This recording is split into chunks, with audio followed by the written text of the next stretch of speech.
यह एक बहुत ही मार्मिक और गहरी कहानी का प्लॉट है। आपकी परिकल्पना को मैंने एक भावुक कथा के रूप में ढालने का प्रयास किया है। अजय कमांडर और अधूरा प्रेम बहुत समय पहले की बात है। एक ऐसा सिपाही था जिसने अपने जीवन में कभी हार नहीं देखी थी। उसकी बहादुरी की चर्चा चारों ओर थी। उसके देश ने आधा विश्व जीत लिया था, लेकिन एक ऐसा राज्य बाकी था जिसे किसी ने झुका नहीं पाया था।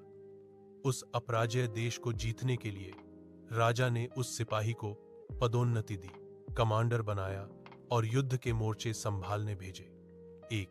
वह रहस्यमयी गांव युद्ध के लिए निकली सेना ने शत्रु देश की सीमा के नजदीक एक छोटे से गांव में अपना शिविर बनाया। अनोखी बात यह थी कि वह गांव डर से सुनसान था। वहां एक भी युवती या महिला दिखाई नहीं दे रही थी। सब डर के मारे भाग गए थे या छिप गए थे। तो कुछ दिनों बाद एक बदलाव आया। शिविर में जरूरी राशन और सामान पहुंचाने के लिए एक युवती छिप छिपा कर आने लगी। उन पर कमांडर की नजर पड़ी।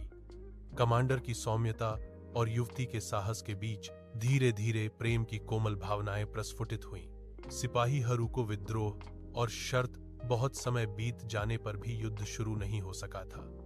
घर जाने न पाए और युद्ध की थकान से तंग आ चुके सिपाहियों की नगर अब उन युवती पर पुनने लगी।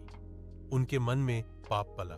एक दिन सिपाहियों ने कमांडर को घेर लिया और कहा, हम युद्ध लड़ने के लिए तैयार हैं, लेकिन एक शर्त है। यदि हमें उन युवतियों के साथ एक रात बिताने दिया जाए तो ही हम मैदान में उतरेंगे। कमांडर क्रोध से लाल हो गया।